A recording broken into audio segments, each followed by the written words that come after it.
Hey folks, great episode for you today with an old comedy friend of mine, the wonderful Steve Kleinedler. Steve was an old improv teacher of mine back in Boston and is just a wonderful and interesting person. I think you're really going to enjoy this one. If you want a video version and or an ad-free version of the show, go over to our Patreon at patreon.com/latenight. And if you sign up at the $5 a month or more tier, you'll get a mini episode every week as well. All right. Enjoy this fun episode with Steve Kleinedler.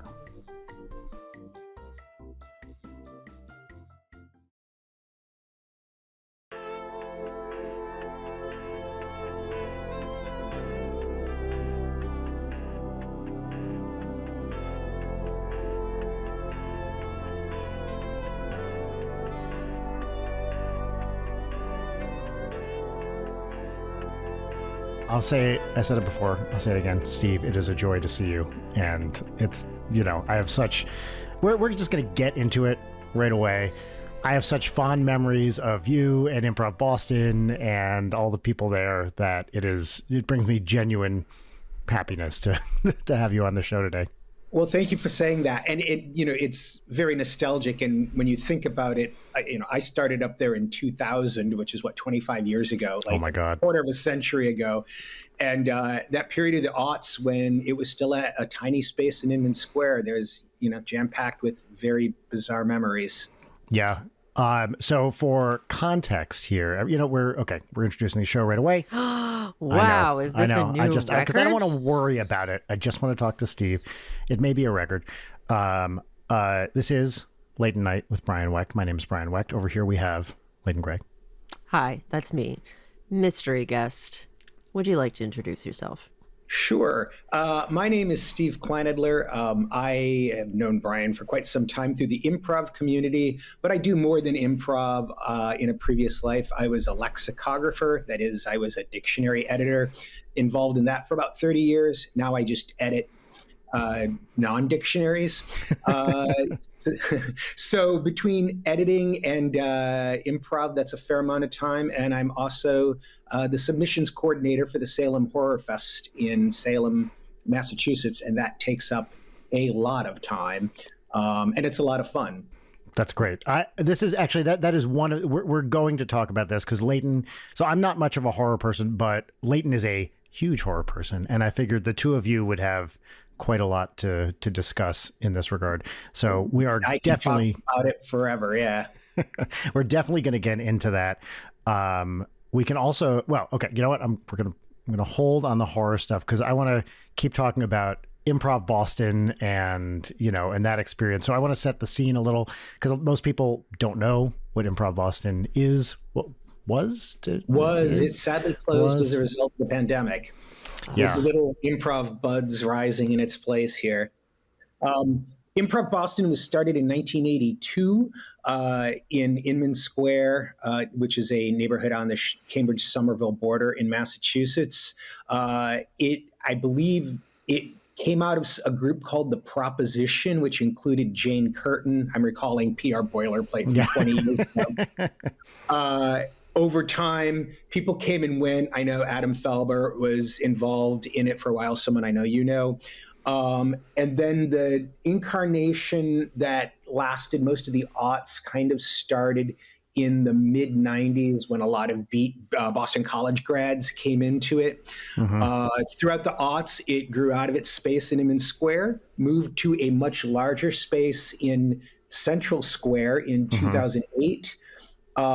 During the pandemic, in Cambridge, Mass, a lot of restaurants and clubs like this were closed really long, and they ended up not being able to pay the rent, so they lost the space. And you might remember the old club Man Ray, which closed in 2005, reopened in 2023 in that space. So at least it did not become a giant ATM kiosk. Or a bank or what, or a bank or anything, right? So the space still gets used by people who have, a passion for music. That's awesome. That's the short history of Improv Boston. It lasted about 40 years. I was there for a little over 11. Then I moved to Philly for a few years. Right, I remember that. Moved back. Yeah. Yeah. And we met, I think we just met around, you were main stage cast, right? I was not. You were I not? was no. I was in everything in the sense that I was on the Thursday night cast, but I directed a lot of other casts. Like the artistic director Will and Zabeth had a 2-person show that I directed. I directed a Shakespearean show. I directed a show that was done backwards, like Memento. So I was doing a lot. I remember that. I think I remember that. Yeah. It's called Backstory. It was fantastic, but it was like mind bending, especially for the performers.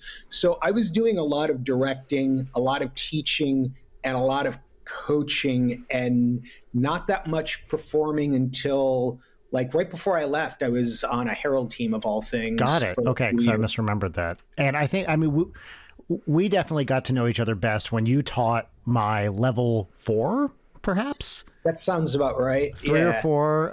So Improv Boston had 5, I think, levels, and and then lots more. But you were not one of the earlier level teachers for me. I think I started at level 1 and then just kind of came up. I'm probably too intense for a 101 class.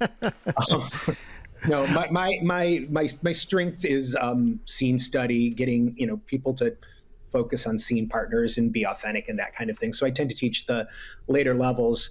I trying to think. I don't think I ever had Rachel in class. Wasn't she doing stuff at IA? Yeah. So for context here, there were. I think this is. Tell me if this is still the case. You're more of an authority than I am. At the time, there were 2 main kind of improv theaters in Boston, or the Boston area, I should say. There was Improv Boston, which of course, famously, is not in Boston. It's in Cambridge. And then Improv Asylum, which actually was in Boston in the North End. And Improv Asylum is more, it's polished would be a word. I don't know if it's the right word. It's more like Second City. It's like a review show. It is. And it's geared, and I don't mean this in a negative way at all. It's geared towards, it's in the North End. So it's geared towards tourists and people that are going in to see, a Second City style review show. And they're very, That's right. They've got that market really down pat. It's what they excel in. Yep. And, we're saying we and they, but like for the most part, the community, like, there was a lot of movement back and forth, and yes. I'm friends with plenty of the cast from the old days. I don't know too many of them now, but so I mean, me too. I was just out there performing at Lil Chuck, the new Improv Asylum venue. So Norm, the Improv Asylum owner, now owns a bunch of clubs, and that's one of them. So Norm and I are good friends, have been stayed in touch over the years. Improv Asylum, I was at both clubs, Improv Asylum and Improv Boston. I was the music director at Improv Asylum for a couple of years. That's where I met Rachel. So yeah, as you say, she was, IA and IB are the acronyms. So we, Rachel was mainly at IA, and I was over there too. But then I was doing more at IB. I did a bunch of music, but I also did more acting stuff there. IA had, shall we say, a bit more of a separation between musicians and actors. I remember at one point, this is such sour grapes, but I'm just saying. At one point, I remember I was directing a thing for the main stage show, and I gave someone a comedy note, as part of their performance of a song, and I was told, that's not your job. Ouch. Yes. This must be fascinating for Leighton to hear all these stories from 15 years ago or more. No, the thing is I have heard that particular story before, but it's so outside of my wheelhouse that it's nice to be a bit of a visitor to a museum here. And also the fact that I am 27, so a lot of this is a little, further back. It's nice. Well, what Gen Zer doesn't want to hear deep dives into the Boston improv community from 25 years ago? Brian, we wouldn't be doing this show if I was uninterested in this type of thing. Did you overlap with Richie Moriarty? Oh, yeah. Richie, when I was there, he started in the NXT, which is like the up-and-coming cast, and then was part of the main stage cast for, the last few months I was there or something like that. So absolutely. I did not teach Richie anything. He's brilliant, but like he's amazing. Yeah, and now he's a big sitcom star. on Ghosts, one of the few network comedy shows anymore. It's fantastic. I couldn't be more thrilled for him. I know, me too. The nicest guy. So if people have seen Ghosts, he is the Boy Scout leader Ghost. He's the nicest person in the world. Truly. You will never meet. I mean, he's nicer than Josh Gondelman. I mean, he's just who's a comic known for being nice. That's right. Richie yes, was just super nice. Yeah. No, I've just fond. Not not a single negative memory about Richie. Just like there to have fun, to be part of a team, to work hard. Just a really, really great person. And never, it's like they say you can, if you're dating someone, you see how they treat the waiter, and then that's a good metric for like how nice they are. In an improv club, you see how they treat the staff and the musicians, and if they're nice to the, if they're nice to the non-actors, the people who, I don't know, are a little lower down in status, at least nominally, that's a good sign. And Richie was always very kind to me and everyone else. So, do you have any interest to do improv, Leighton? Not necessarily. We have not really talked about this. I'm very curious about this. We have not. I took one improv class in, like college, high school, and I never thought that I would end up on a mic for any aspect of my job. This was kind of a surprise for me, but yeah. What, the podcast, you mean? The podcast, yeah. I think I have too many different creative irons in the fire at the moment to really get into a new thing. Yeah. So to give a little bit of context on Leighton, Steve, Leighton is a game designer and did this Dream Daddy game, which was a big indie game hit. Do you know anything about this game? I don't. I know people who are game designers because Harmonix was in Cambridge, and I knew some of those people. I have a very addictive personality, and I consciously do not game because if I did, I would never, ever sleep. I remember when The Seventh Guest came out in the 90s. Oh, my God. Wow. I played that straight through until it was done.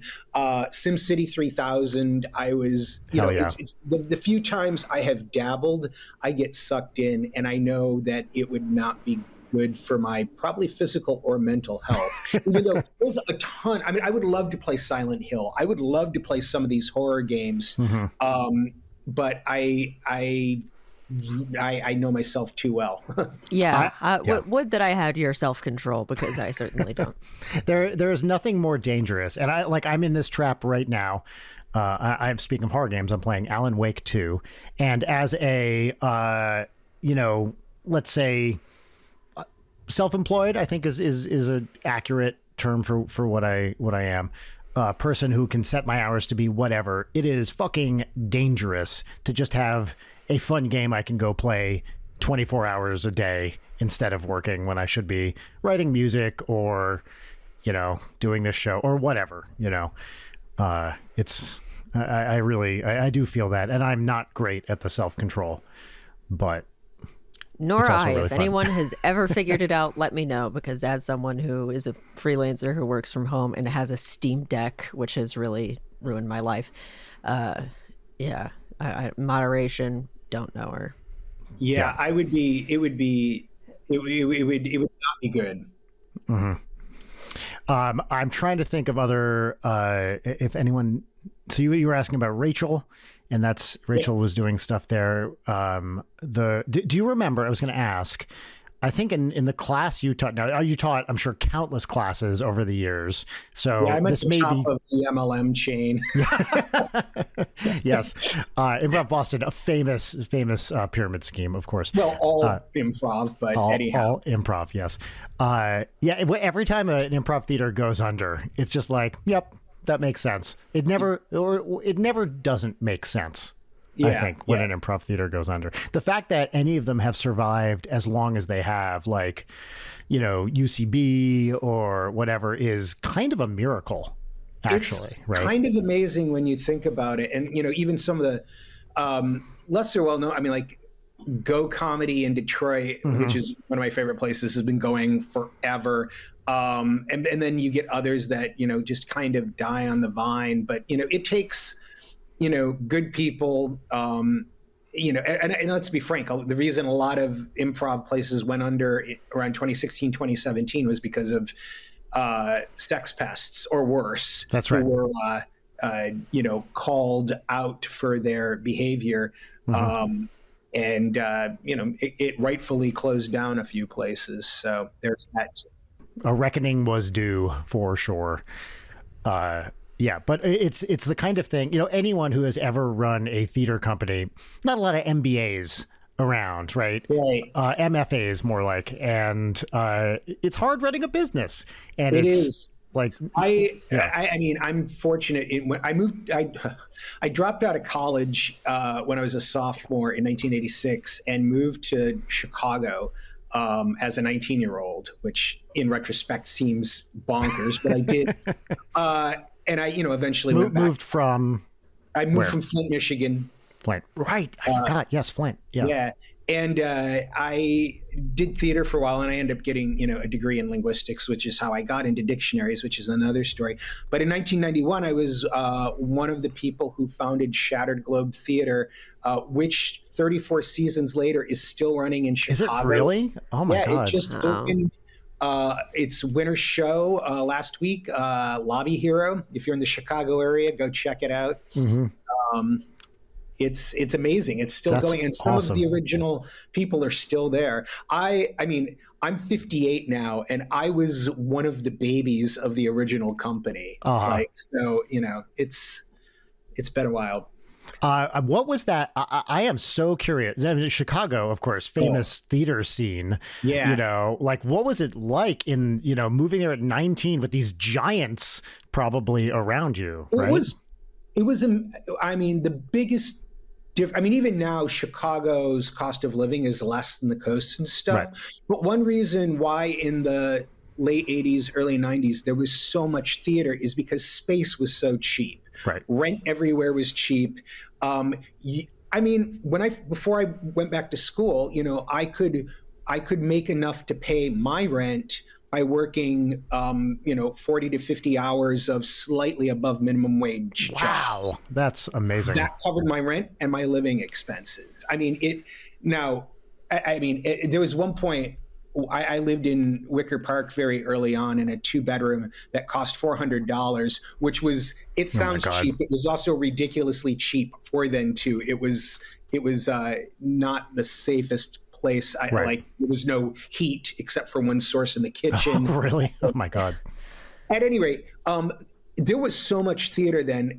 There was a 7-year period where I hardly watched any television because I was always out either doing shows, watching shows, clubbing, what have you. There was a very vibrant scene. There was so much going on. And again, a lot of it came down to the fact that you could have a job and make rent and money left over, and there was time to do stuff. And especially in places like New York or LA or Boston now, it's if you are working 60 hours a week and barely making rent, you don't have time to do other stuff. No, not at all. Chicago was great because there were a lot of Midwest people coming from different schools. Steppenwolf famously came from, I'm going to botch this, I think they came from Illinois State. I forget which, Indiana State. I forgot that. They came from one of those schools.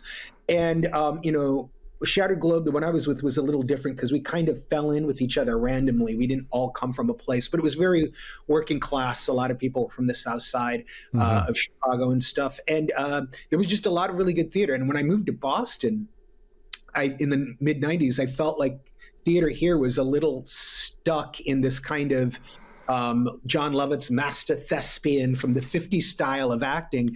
So that was one reason why I went back into improv when I moved to Boston, was because the theater scene didn't do it for me the way it did. Oh, that's interesting. Just have to say real quick, apropos of nothing, sat next to John Lovitz in a restaurant yesterday. Nice. What? Yes, randomly. So Rachel took a personal day from work because I'd been away for most of January and was come back. Hey, let's basically have a date day. And we went out for lunch. And at some point she's like, look behind you, look behind. And there is a really, he looked great. I was, unmistakably John Lovitz, looking awesome. He's probably 70-ish. He's got to be, yeah. Looking fantastic, right. Just having a meal in this, Did you make eye contact? I looked right at him, but he didn't look back. But you know what? That's fine. I will almost never, and by almost never, I mean never, walk up to someone or try to bother. They're doing their own thing. I don't want to. There's something so beautiful about seeing them in the wild and letting them be. And yes. That's a good one, Brian. I'm going to go get my dog. I'll be right back. I apologize. It is. I mean, I'm the same way. I've worked at theaters and stuff, and you've met plenty of like you see known. Them, you talk to them, but like if you see someone out in the wild, it's really rude to go up and hound them. I have an amusing story. Do you remember Zabeth Russell? Oh, sure, of course, yeah. Yeah. So I was with her in New York City one day, and it was dusk, and we were walking down Lafayette, I think, and we're talking, and I asked her a question, and her response to my question made no sense, because I asked a question, and she said, Tim Robbins. And I was like, what? And then I realized she was saying, you're Tim Robbins, and we were walking in step with Tim Robbins. But it wasn't like a random thing, because she and he had been together in Mystic River. So at first he was like, and she's like, it's me, Zabeth. And they were like, oh, and then they, sat or they stood in a stoop and talked for like 10 minutes or something. But it was really funny, because at first he was just like, person on the street. But when he realized it was someone he knew, and, Zabeth wouldn't have said anything to someone she didn't know. It was a really cool experience, and just like, wow, just walking on the street. Yeah. That's awesome. Yeah. One of the fun things about LA specifically is you just get, they're kind of, they're just, these rando celebrity sightings happen all the time. I remember watching Will Ferrell walk across a parking lot in, running shorts and shoes, looking a little disheveled. And Rachel, the list goes on. Rachel stood in line in front of Joel McHale at a bakery once. And that one would be hard for me to not to gush, because I'm a big Joel McHale fan. Yeah. Yes, I am too. She said, and they chatted because he had his kids with him, and they were talking, and Rachel had Audrey, and they were talking about something, and just had a brief conversation. And she said he was just as hot as you think he is, and also extremely nice, and just friendly and chatty and great. Wow. So yeah, that's awesome. I want to know, did you see? What notable things did you see in Chicago when you were there? Because there must have been some titans around. Were you there at the same time as like Sinise, Metcalf, all those Steppenwolf? They had already become famous and were going out like at that point. Oh, I have a Metcalf story. That's funny. I also have a Metcalf story. Around the time I moved there, she had moved to wherever to do. That was like right when Roseanne was starting up. But Shattered Globe, our first space was directly across the street from where Steppenwolf's space had been. I don't think there might have been like one season of overlap, but I think by the time we started there, they had already moved down Halstead further. At any rate, our theater space was tiny. I mean, it was 17 feet wide. Oh my God. It was a tiny space. You would have the rows consisted of 7 seats. Yeah. It was great because it was very in your face. When we did Streetcar, the kitchen overlapped with the audience. So the kitchen table was 3/4 of a table, and there was an audience member sitting where the rest of the table would be. That's really funny. The card game is like literally in their lap. Anyhow, one day it was next door to a bar that owned the space. I was in the bar and I was running out of the bar around the corner to go into the theater. And there was a woman with a small baby looking in the window who I almost ran into. And then I did a double take because I realized I had almost run over Laurie Metcalf and her small child. So when we were looking, we'd been out here for about a year in LA, and we're looking for a place to buy. We put an offer on a house in Burbank, or we went to look at a place and put an offer on it, and then came back to like look around. And we're looking around, and we're like, that's a lot of Laurie Metcalf stuff in this. Like that she was in that movie, and She was in that movie. They had like posters, and then there was a pile of mail on the counter. I don't know why I said it like that. Counter, and we picked it up, and it's addressed to Laurie Metcalf. And me being a deductive genius, I was like, I think Laurie Metcalf lives here, or at least owns the house. So that place didn't end up working out, but we did put it, and it was like very modest, like suburban, not some big thing. I can't imagine this was her primary residence, but maybe this was like a place she lived when she was in LA, or something like that. That's my very exciting Laurie Metcalf story. No, there was throughout the early 90s, there was always talk of like, who's going to be the next Steppenwolf? But there never was a next Steppenwolf because, that was lightning in a bottle. It was early on. Most of those people went on to become, do movies and that kind of thing. But because there's such a smaller movie presence in Chicago, and, now you've got, Chicago PD, all the Chicago shows. But for the most part, if you're going to do movies, you've got to go to LA. And they did. And there were a lot of theater companies that came up in the early 90s, like a Red Orchid and Famous Door and National Pastime and Us Shattered Globe. And, the Chicago Reader at times would be like, which of these is going to break out? And certainly many of the performers there have had successes, but not to the degree that, Steppenwolf did. But so, I saw shows at all those places. So cool. There was just so much theater, and it was so cheap.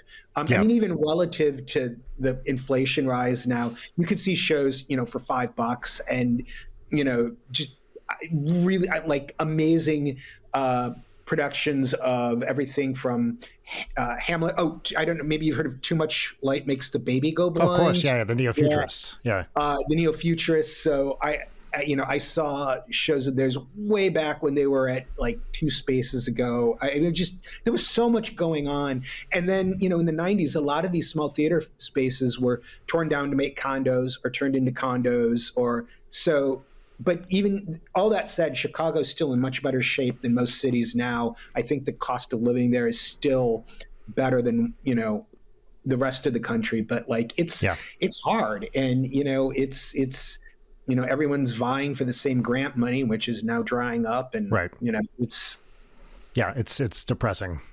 Yeah. But did you see comedy when you were there? When I first moved there, I took classes at the Players Workshop of Second City, did a kids show at Second City. It was before Mick Napier had really kicked improv in its butt, and the Annoyance got things going again. So I saw some shows at the Annoyance. I saw more scripted theater than improv theater. But I did see a fair amount. I saw, this is funny. Gosh, I sound like the oldest person in the world. I had a friend who was a stand-up comic, and she went on to, produce sitcoms in LA and stuff. But when she was starting out, I would go to her shows. And I remember I must have been 19 or so, but I went to the Roxy on Fullerton, and at that time it was like for me it was way out in the because I didn't have a car, I took the bus out there, and it was a night of stand-ups, very small, and there was a 2-person act doing duo comedy, and that was Dino Stamatopoulos and Andy Dick. Oh my God! When they were about 21 and 20. Jesus. I remember. Obviously, times have changed and personalities have. We won't go into that, but as 20 and 21-year-olds, it was a very. I remember the set. I mean, it was very. What were they like? Weird, or was it outre at all? I mean, I don't think they were like what would become hipster weird. I mean, they were unusual because it was stand-up, but it was a duo. It was entertaining. I mean, it was well done. It was tight, and it was entertaining. I didn't realize how close those two were in age. That's shocking to me. Yeah, I had forgotten that too. I'm gonna go out. I'm 58, so I'm gonna guess Andy would be 59 or 60, and Dino's a year or 2 older than that. Wow. Who would have thought that Andy Dick would have made it to 60? Like that guy had a living, Think got a lot of doing some demons. crazy shit. He's just barely hanging on. Yeah.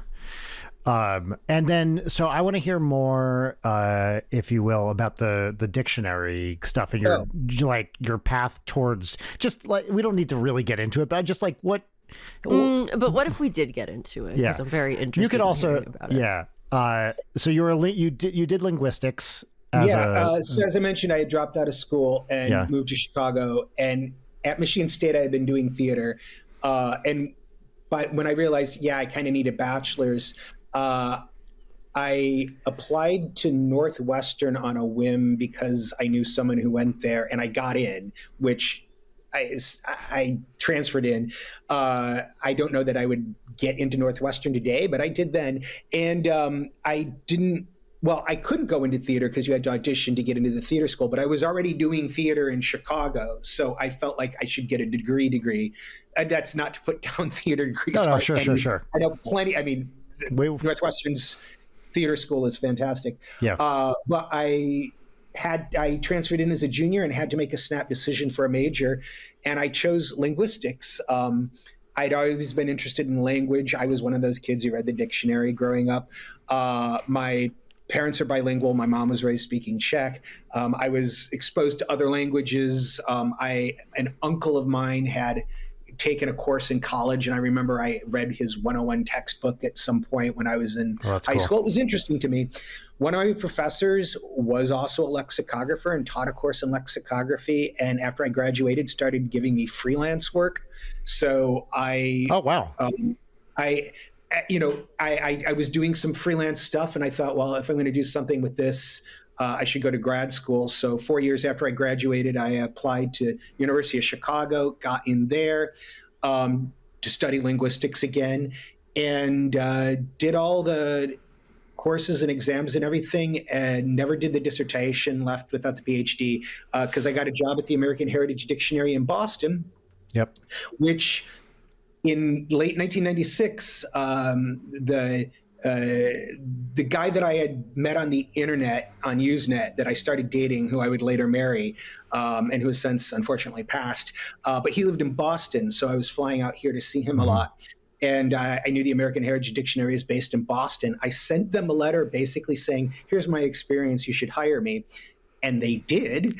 Again, to Gen Z people, this must sound, or even millennials, this must sound insane. You just wrote them a letter out of the blue. Yes. Yeah. I realized how bonkers lucky I was. I absolutely was.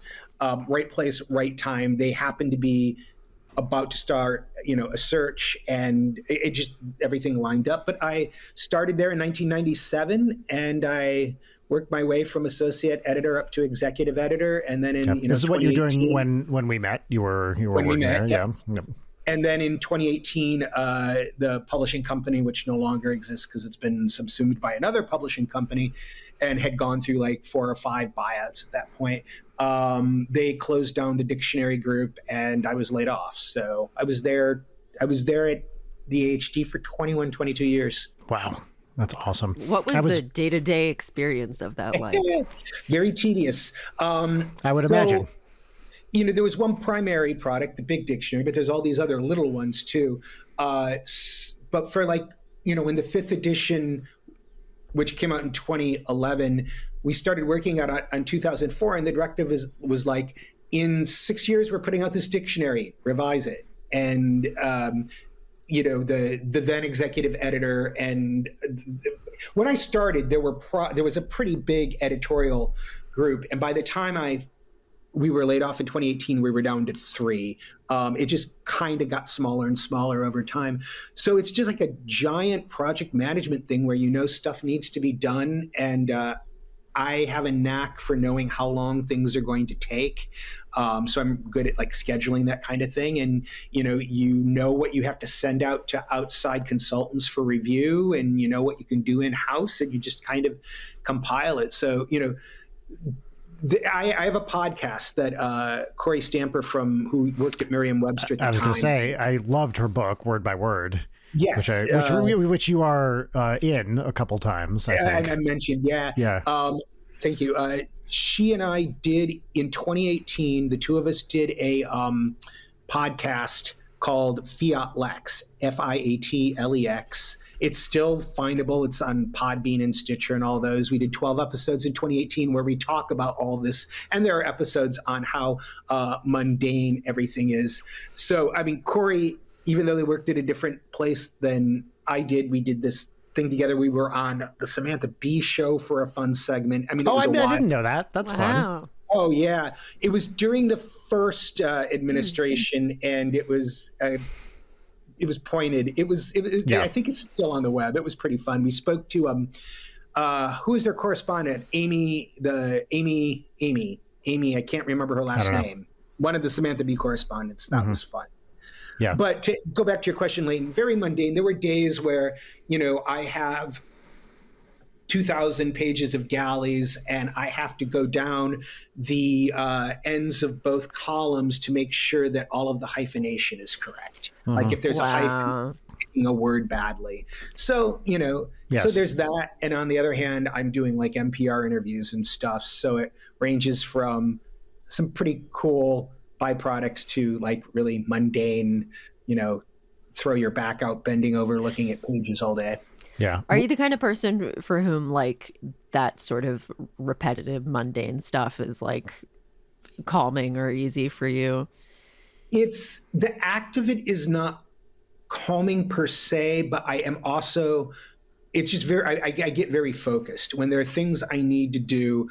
I can just, do it. And yeah, I've got focus. I'm very, when I'm attacking a task, I'm very focused on it. So it may take a day or a week to get through, but like, I know when you're a lexicographer, your life is just an endless succession of going A through Z through things. You're constant, every task, you can chart your progress as how far you've gone. And, you get through S, which is this enormous letter. And, the letter S is like driving through Texas.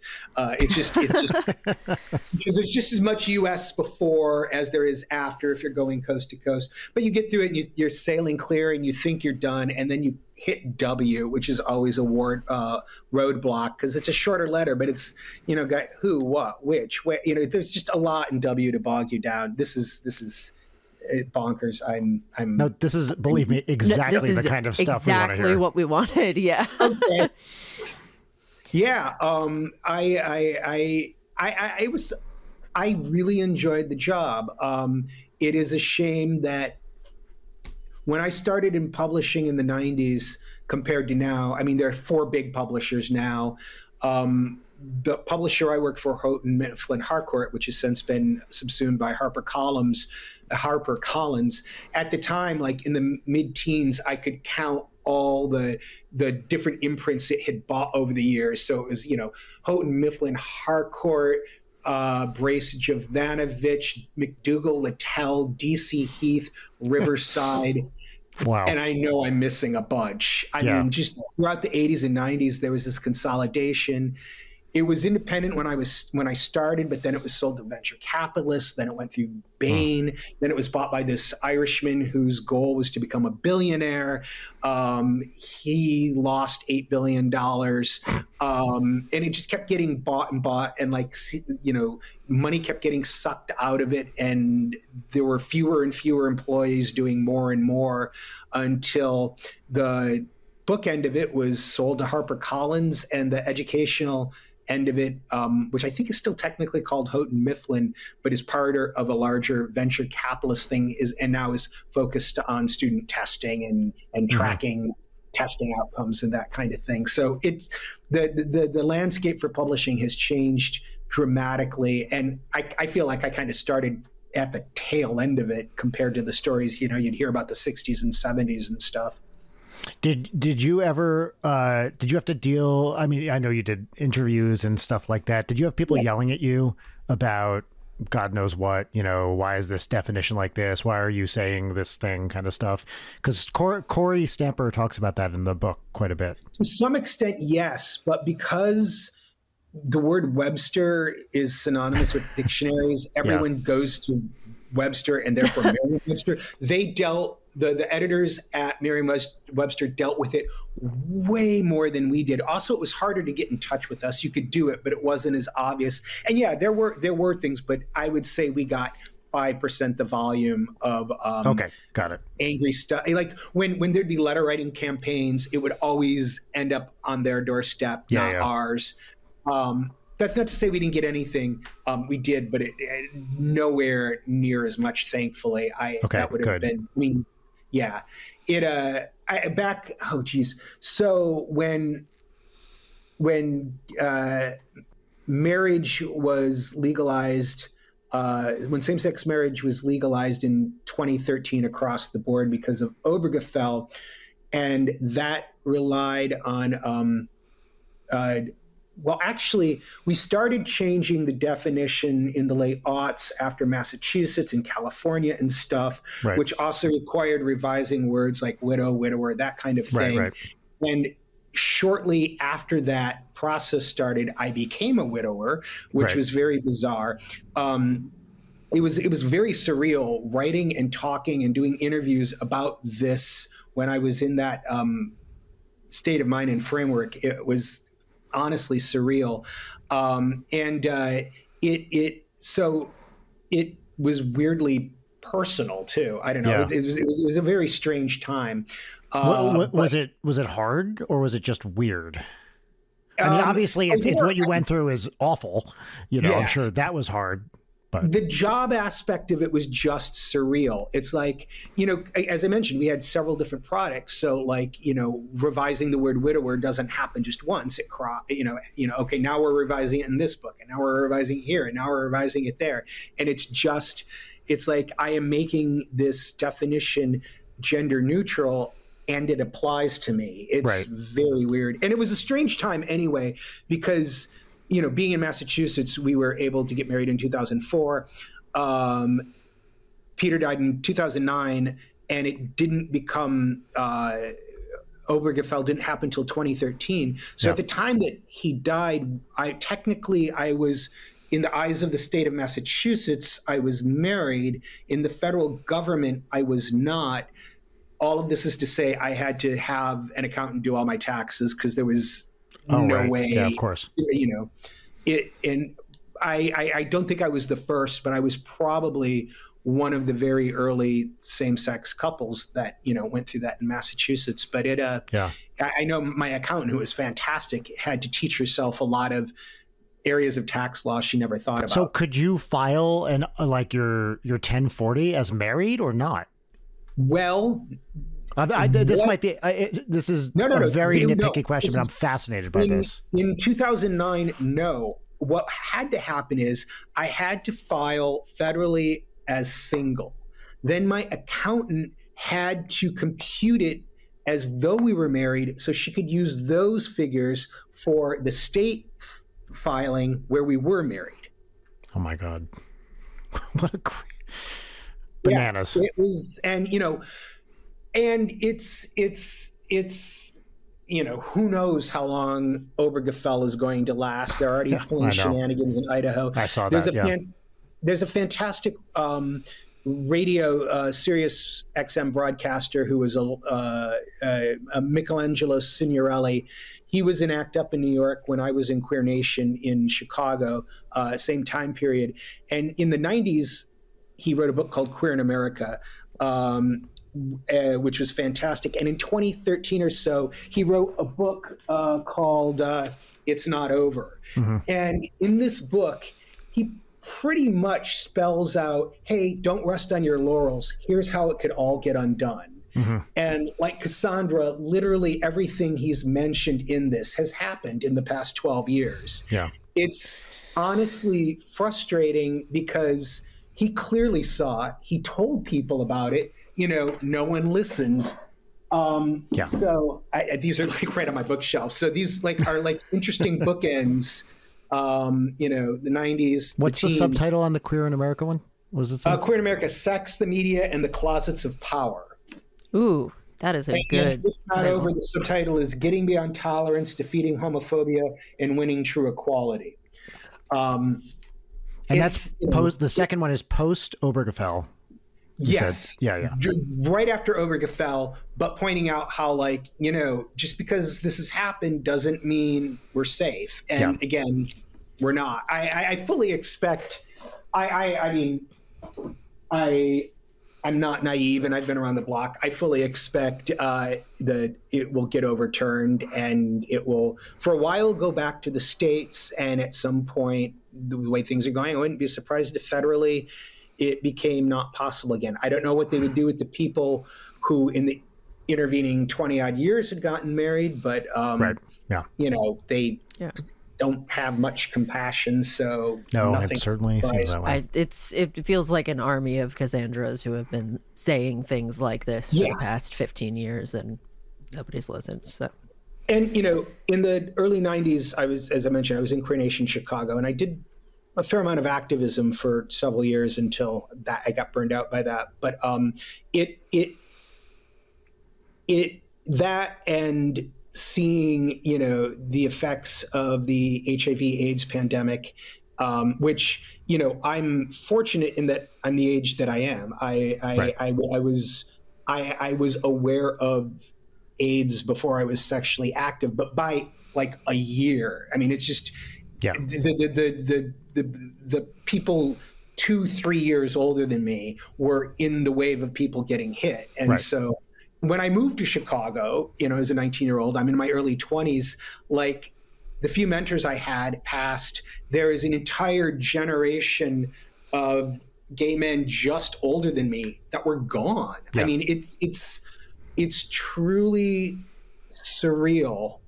That's very surreal. And I mean, it still has repercussions, to this day. And I remember during the beginning of the pandemic in 2020 when, people my age were talking about how, things went down in the late 80s, and it all seemed to be happening in very fast motion. Mm-hmm. I was at a relatively early age. I learned, the government is not going to take care of you. They are going to actively be against you.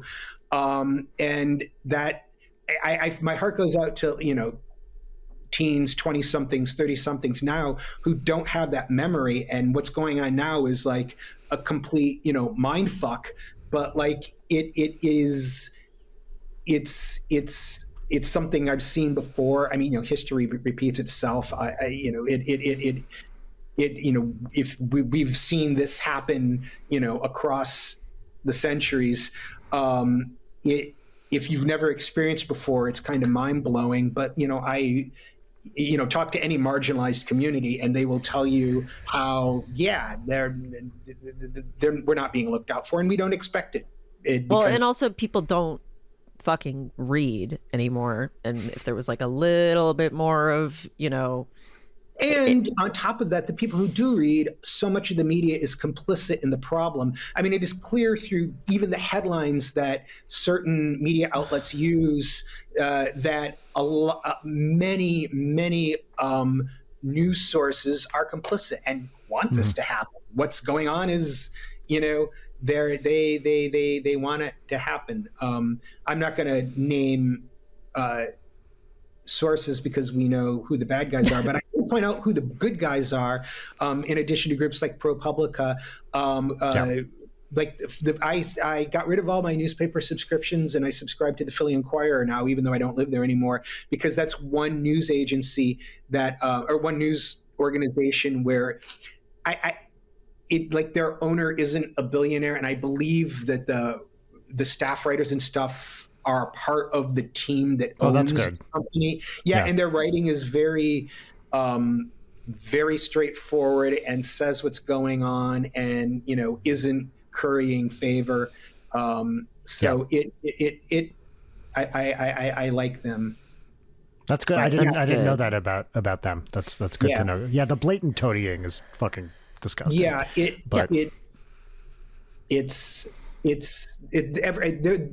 I am not shocked by the degree of complicity, but it is still nonetheless disheartening. Yes. I am not shocked by the spinelessness of certain politicians who should know better, but it is nonetheless disheartening. Yes. I think I posted on Blue Sky not that long ago that, Mike Schur really knew what he was doing on The Good Place when he wrote the Good Place committee scenes. I just rewatched The Good Place, and I think about those scenes a lot because it's like, that's what we have been living through is, people playing by the rules when they don't realize that that is just dumb and not and actively harmful to everybody. For the few places that will, take a little dip into the pool of being like, how could this have happened? Or everyone, shock it. Like, no, it's not fucking shocking. No shit. But also, if the reaction from the left is being like, isn't it a bit hypocritical that they would do this? It's like, we've been doing that for so long. That doesn't fucking work. They don't care. What also annoys me is the faux disingenuousness. It's like, can you believe such and such? For the longest time, like, replatforming all these hateful things, like, look what this person is saying, and I'm like, I blocked that person. I know what they say. I don't need you to show me, what it is. Or grifters on the right and the left, the resistance grifters, people giving money to the Lincoln Project. It's like, it's yes, just people giving money to the groups that are just, there's so much grift. There's so much grift. Crazy. And it's so aggravating. And, people are obviously giving them money because they continue to grift. Absolutely. So there's all these competing just influences that are creating this giant clusterfuck that is making life miserable, actively miserable for millions. Well, and worse than miserable, I mean, deadly and harmful and harmful. This whole USAID thing will lead to people dying across the globe, and it just will. I mean, would lead to so many people dying. Is what millions. We're talking a genocide scale level of people dying, which is disgusting. And then, if you dare say that, you're overreacting. Yeah. Yep. Suck my dick. Yep. I really thought you were going to say suck my fuck. I could have done that, but both good choices. There are no wrong choices there. Have I ever ground my teeth as bad as I have for the past month? I don't know, but I don't know if I have or if it was just in a different way, but like I got rid of the Google News app on my phone. My God. Yes, I fucking hate that shit. Just not looking at news headlines help. The only social media I do now is Blue Sky and Reddit. And even Blue Sky is like fucking brutal these days. It is. I also blocked a lot, and I've got a few mute words, and I limit how much I can take before I step back because the human brain was not meant to soak in this. No. And and they know this. And it's shock doctrine shit. Yeah. And anybody who hasn't read shock doctrine, read it. Yep. And you cannot mentally withstand it. I think back to the 80s where, you'd watch the evening news at night or you'd read a newspaper or stuff. And it's like things were bad and, you were going to protest and, you were aware of things, but you weren't seeped in it 24 hours a day. No, you had like set times where you could get the information and it stopped. Like this is pre 24-hour news channels, all this stuff. You would see it for half an hour at night or the morning and you'd read the paper and then that was it. And that felt, I mean, look, we're old enough to have been alive during those times, but I wasn't actively reading newspapers. I'm just about to turn 50. So I wasn't actively reading newspapers until mid-teens, maybe something like that. So, that's 1990-ish. But even then it was okay, shit's happening. But on today's edition of Leighton giving listeners that advice that she can't follow is like, there's a gradation between completely checked out, not looking at everything, and being obsessive, and there's a point at which staying informed becomes self-harm. You do not need to That's check right. the shit every 30 minutes, every hour. Don't do it. It's going to demotivate you. So much. How many news stories have we had where this thing is happening and 24 hours later, oh no, it's not at all? Like the Right. Yeah. That's right. The tariffs for Colombia, and Tariffs. everyone was freaking out about coffee. Yeah. Or, you know, it.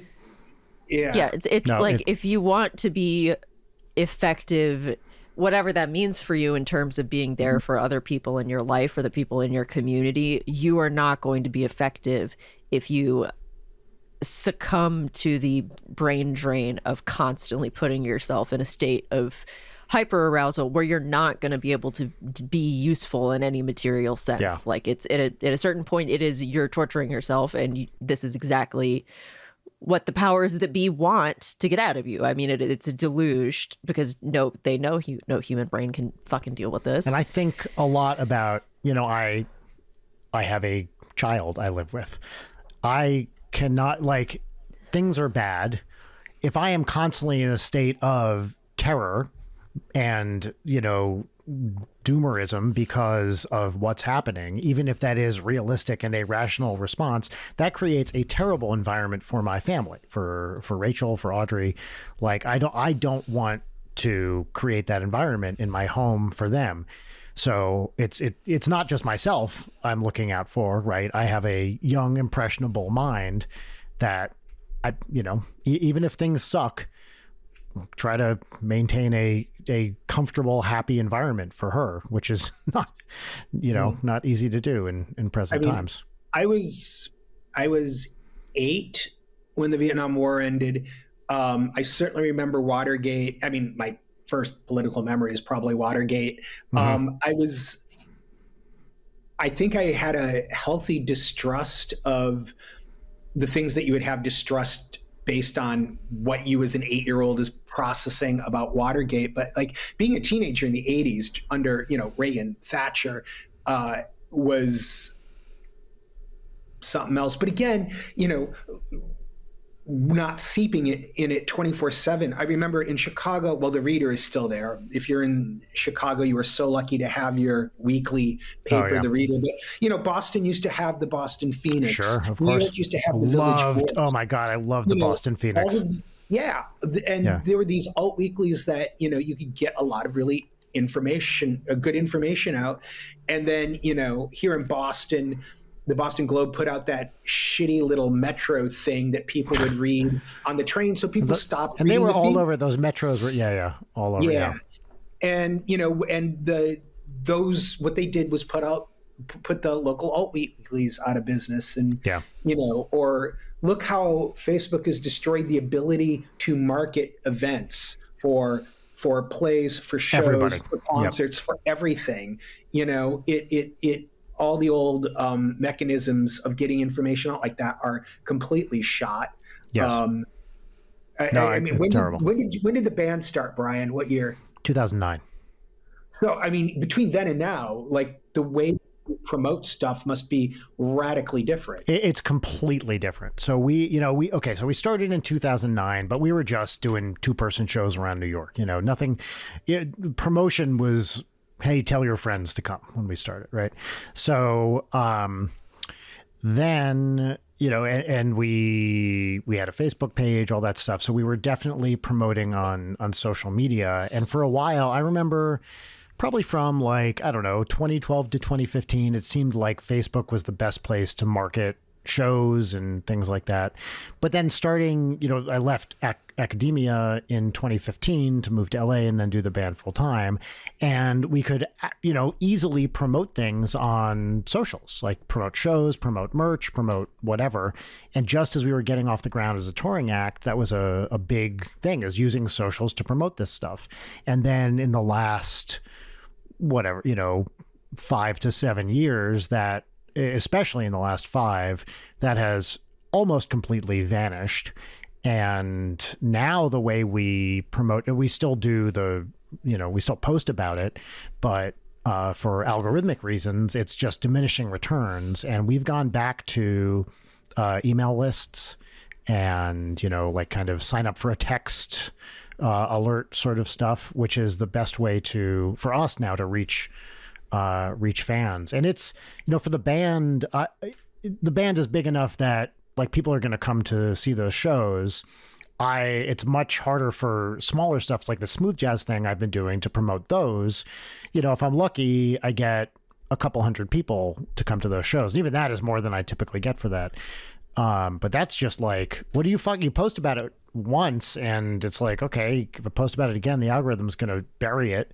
So what am I supposed to fucking do? It's the strat is you put some misinformation in your tweet and you claim that it's real and, maybe something that will piss off at one of many groups, and then you can farm engagement that way. Yeah. That'll work. A day of blogs where you would go to, every morning you would check the blogs that you followed. You weren't sent there because you clicked a link on social media. You had a list of blogs that you visited, like back in the day, and it's back, thank God. There was a period where it was completely hosed by its owners, but like I used to visit the AV Club every day. Oh, dude, I like early AV Club was amazing. I will talk about the AV Club forever. The Nathan Rabin days, my year of flops. I have their inventory book. 13 songs almost ruined by saxophone. Who are the other writers then? If you said the names, as soon as you say these names, I'll be like, oh yes. And then on top of Amelie of that, Gillette, yes. I think was there, right? A Television Without Pity. Yes. Did you ever read? I read that religious. I didn't too much, but I have friends who just read it. Yeah, read it religiously as well. There's just, obviously I'm a lot younger than both of you, but the early days of, I ended up following a link to the very sad state that cracked.com is in at the moment. But like early Cracked website was the greatest. Fantastic. And a lot of writers came out of that. Yeah. I don't know if you saw AV Club like recently had some of the old guard back to write. So Nathan Rabin is writing on the AV Club again now. Yeah. They were on the dissolve for a while. Themselves from Go Media. Yeah. Yeah. I was reading the dissolve, their movie site, for a while, and then that died. But now actually a lot of them are on a Substack called Episodic Medium. Well, Substack has its issues too. Substack, of course, has its issues. That's true. But they're active over there. Yeah. Is my point. But yes, I'm fully aware of the issues with Substack, which are not great. But yes, I loved those early blogs. I'm trying to think who else. Heather Havrilesky. Did you ever read her stuff? No. She wrote a column called Ask Polly. I think still writes it, which is really good. There were a Salon. I used to read Salon all the time in the early 2000s, late 90s. And then I stopped. Slate, I used to read very regularly as well. Well, there were a lot of horror blogs. There still are a lot of horror blogs, but I started reading FinalGirl.rocks in the aughts. And there's still an active community around that. I think people are slowly going back to blogs just because you have control, and if you've got an email list, you can and like thing up or something. Yeah, forums making a comeback would be great, because having the pocket of people who are all here for the specific thing instead of the algorithmic social media thing of everyone is in the same place. Your post can end up in front of the worst people possible, and now everyone's mad at each other because everyone's seeing posts that should have been limited to a discrete area. There's a small number of Reddit posts of the forums that I follow, mostly about like mass transit and some of the local stuff and whatnot. But it's I remember back in the 90s when there was Usenet. That was the original forum. I was a Usenet user.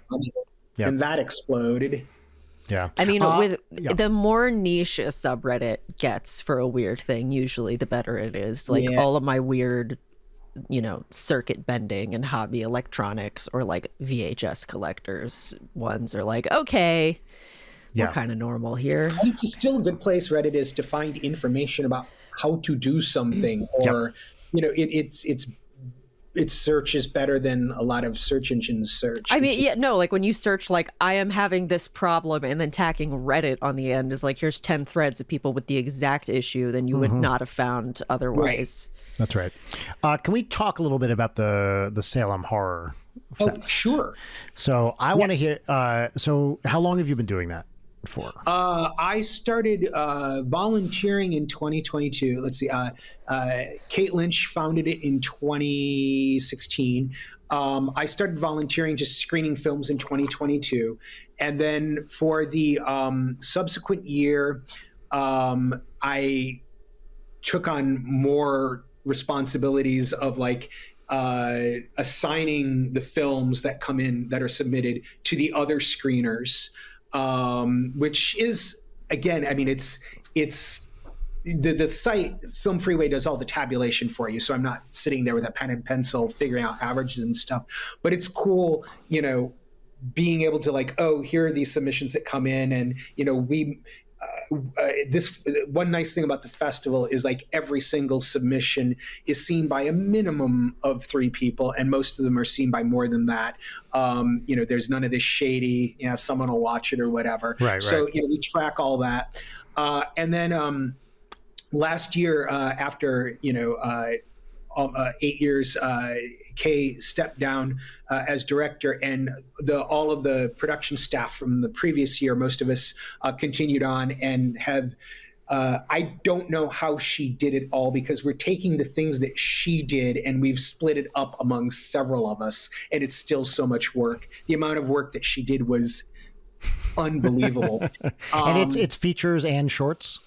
It's features and shorts. The one this year is April 30th through May 4th in Salem, Massachusetts, salemhorror.com. Tickets will go on sale in March. It was moved a few years ago from October because Salem, Massachusetts in October is such a clusterfuck. I bet. You cannot move. There were no hotel rooms. It was just impossible to do.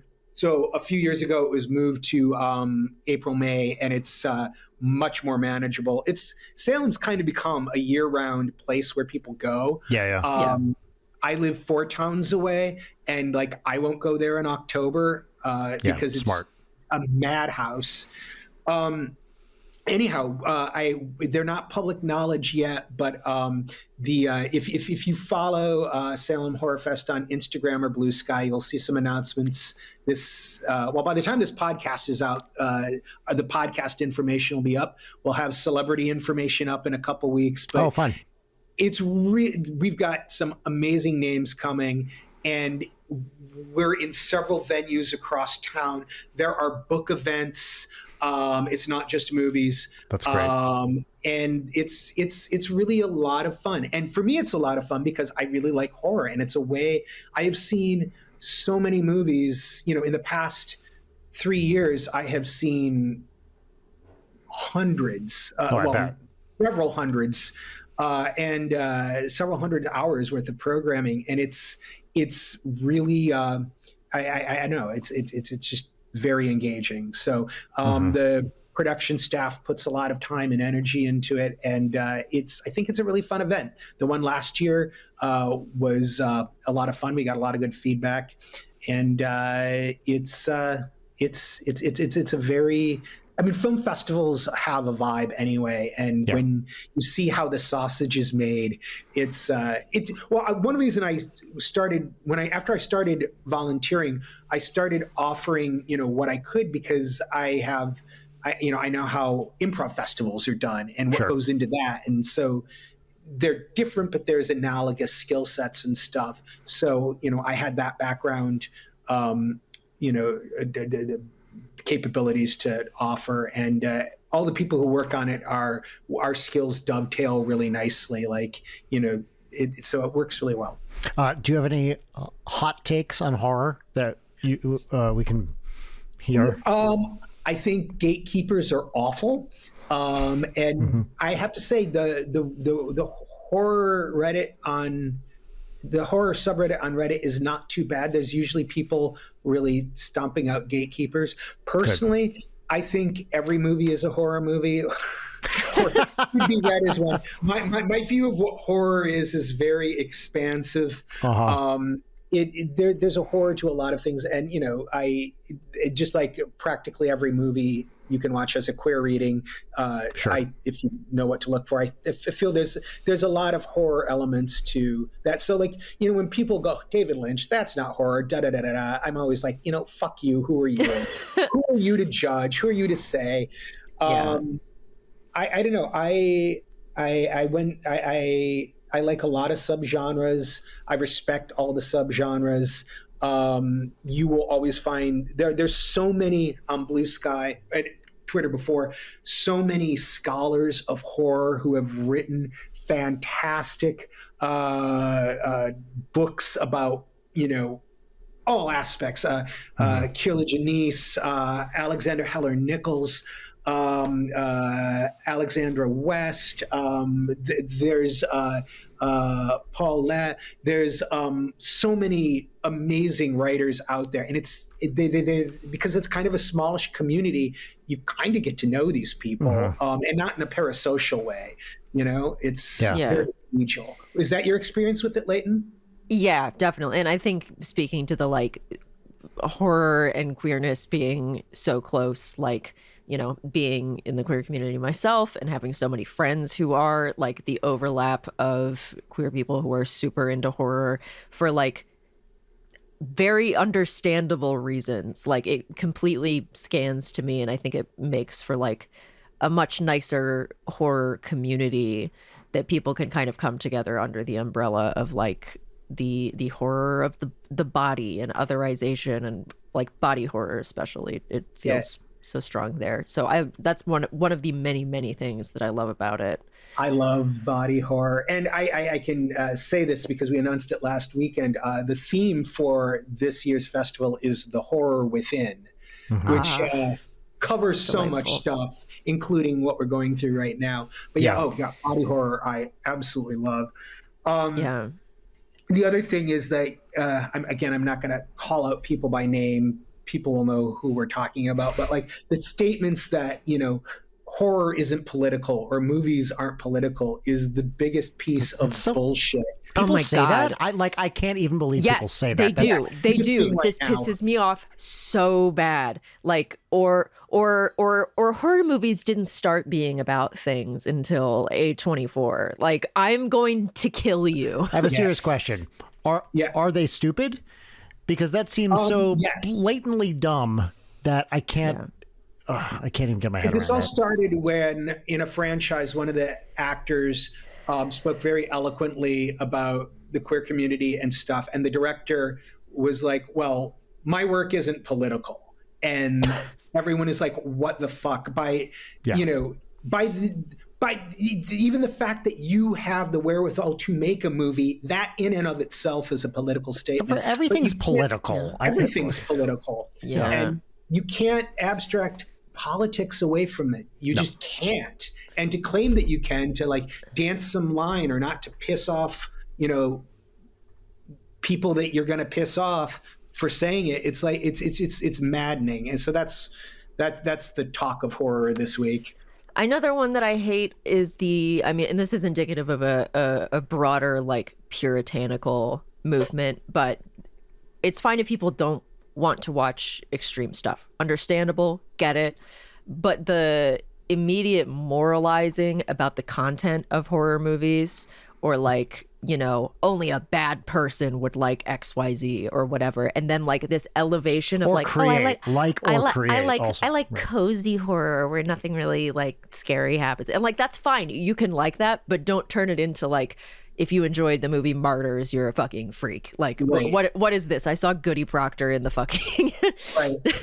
Martyrs is the best movie I will only ever watch once. Boom! I'm giving you a high five, not slapping you. I fucking adore Martyrs. 2008, not the shitty remake. Yeah, absolutely. Broke my taste in horror movies forever because it was all right, I don't think anything else can push that envelope, and I've been chasing that high ever since. Because I watched it with a friend for the first time, and he was like, "Oh, you picked the movie." And as the credits were rolling, he was like, "You are never picking the movie ever again." It's a fantastic movie. It's very intense. It's very brutal, but there's a purpose to everything, and it needs, I think it needs to exist. And obviously, if it's not your bag, if it's not your cup of tea, I would never force anyone to watch it. Sure. But No.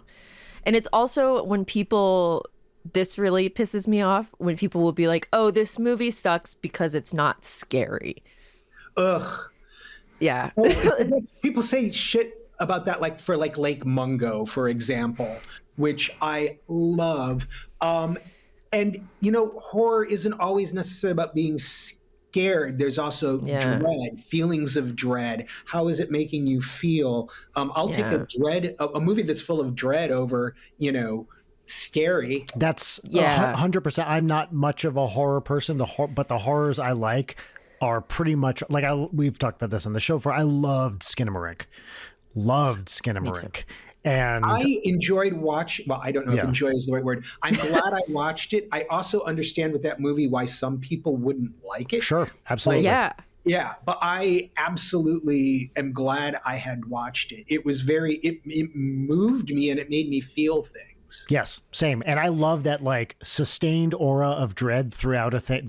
I can handle that. I can't handle but it's like, extreme. If I judged horror movies solely on if they were scary or not, I wouldn't like any horror movies because they don't scare me. I was a big scaredy cat with them as a kid, and then grew up, and now it's like it's the only time I feel alive. So I think a lot of problems is people can't see beyond themselves. So if they are not 100% reflected in the characters, they're like not into it. A movie I loved very much, but like I'm older than the filmmaker. I saw the TV Glow. I'm too old. I mean, I never watched Nickelodeon or Nick at Night or any of that 90s TV framework that is part of the framework of that movie, but it didn't matter. Like I didn't need that reference point because Jane Schoenberg did such a wonderful job of creating this world. It works even if I don't have that reference point. So it's like, I'm not in my late 30s, early 40s, but I can see past that and really really get into this movie. Yeah, I haven't seen that one yet. I've been dying to see it, but I did love their last movie. We're all going to the World's Fair. A real delight. I adored that one. Yeah, it's discourse about horror stuff, which I truly just try to insulate myself from discourse. I've spent enough of my life being way too logged on and caring way too much about other people's stupid opinions. But truly, I get very spiced up about certain things that people say.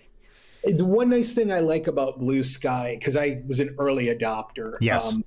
A very early adopter, is like my block finger is always at the ready. Oh, yeah. I have blocked so many people, and it's like the minute the annoying discourse starts, I just don't care. I don't know you. I'm not going to argue with you. We're probably arguing in bad faith. Get off my feed. Boop. Yeah, or like you're completely projecting your own emotional shit that you need to work out onto other people. Or that thing that people do when they make really broad sweeping statements or generalizations when it's obvious they're thinking of one specific person in their life that they fucking hate and then are trying to make it so people will give them validation for how much they hate that person. Like, I get it. I get the instinct, but, it's called having friends and talking to your friends about that. Anyway. Because we talked about, so we had our friend Chris Grace on last week, and we talked about this there. Grace. I want you guys to talk about this as well.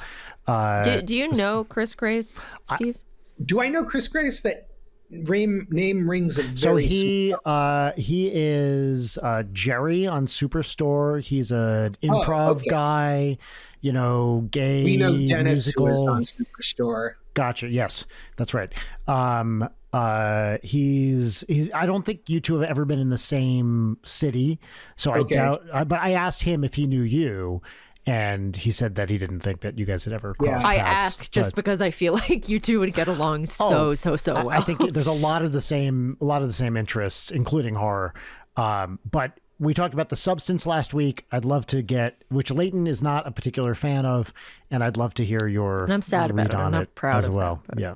I fucking love The Substance. I saw it in Provincetown in September, and I was the only person in the theater, which was an interesting experience. Really? It was an off weekend. Oh, yeah, mean, I go after the season.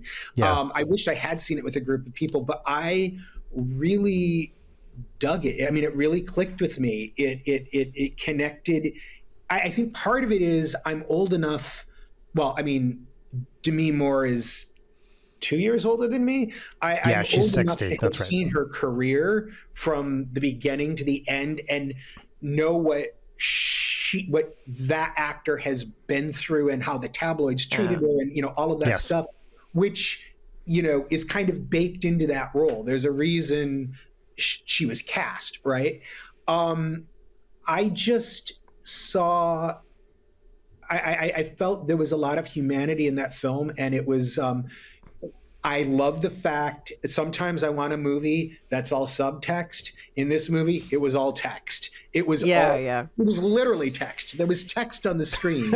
There was no deep. It was like there was no substance to the movie. Well, there was. It was what it was. It wasn't metatextual. It resonated with me. It hit really well. And I just there were so many nice little references that I caught that just really spoke to me. The ending was wonderful for me. Towards the end where she's pushing the earrings through her earlobes and that blip of music from Vertigo comes on. I'm like, this is amazing. I don't know. I bought into it. I bought into it for the same reason I buy into Brian De Palma's ludicrous movies like Body Double. Body Double, yeah. Yeah. Body Double is, I'm watching this like, it seems like he's doing Hitchcock. And then they get to that scene where they do that pan a la Vertigo, but like on cocaine. And it's like, okay, I see what you're doing. It's audacious, but I love it. Yeah. Did you see the director's last movie, Revenge? I did not. I think I've heard very good things. I think that informed a lot of my dislike for The Substance because I did not like that movie for a lot of reasons. And I think that the director has a tendency to really condescend to the audience, and that thread going into The Substance I found really irritating. But I can see that as an argument. I mean, I've heard, both sides of this, and I get why. I understand why someone wouldn't like it. But at the same time, I understand why everyone I mean, the movie delighted me to watch. I just am a picky little bitch, and those sorts of things that clearly connected to you. All of the constant like Kubrick and the Vertigo thing and the full Brian Usna rips. It's just like Society, absolutely. It's like I've seen Society. Yeah. And if I'm liking a movie and it does stuff like that, I'm always like, yay, yippee. But if I'm already turning against the movie and it starts reminding me of movies that I like better, I get very spicy about it. Mm-hmm. It's funny, when there's a popular movie that one doesn't like, you always feel funny for expressing it. What did you think of Julia Ducournau's Titan? I have not seen it yet. I loved Raw, but I'm excited to watch it. I think you would like it. It's pretty intense. And then that's my zone. Yeah, I am loving.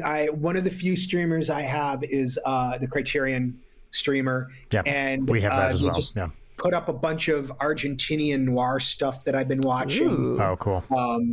I'm. What am I on Letterboxd? We can put it in the thing. Do you want to swap Letterboxd? Yes, you two should swap letterboxes. I'm gonna ask if you two knew this. Maybe everybody in the world knew this, but me, I did not realize Margaret Qualley was Andy McDowell's daughter until I learned that going in. I learned that afterwards, but then it was like, oh, yeah. Here, I put a link to my Letterboxd in the private chat on the sidebar. Cool. I'm going to publicly proclaim mine as soon as Perfect. I never remember. Do you want people to know your letterbox, Layton? I got it. I'm Steve KL on Letterboxd. Steve KL. Okay. Nice, Great. short and sweet. Love it. Yeah, no, I'll say mine. I'm yes. Funeral Titty, all caps 2Ds on Letterboxd. That is fantastic. And I am following you. Oh, After Hours on your number one. Yep. We're big After Hours heads here. Yes, I love After Hours. That is honestly part of the reason why I moved to a big city.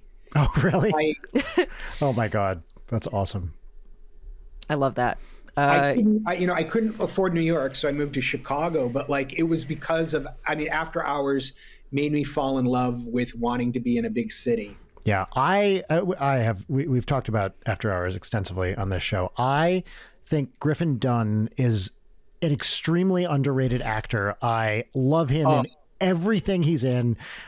He's just there's just something about his vibe, this kind of like doofy sort of thing. I think he's such a great comedic actor, and I will watch him in anything. I agree. Layton, I just watched Fire Walk with Me again 2 weeks ago. I saw and The Missing Pieces, which are The Missing Pieces are fantastic, and there's so many of them. Yes. That scene where they're like joking around at the dinner table as a counterpoint to like the dinner table scene that's in the movie is just, it's the goods. I adore it. Yeah. And Crash, The Good Crash. The Good Crash.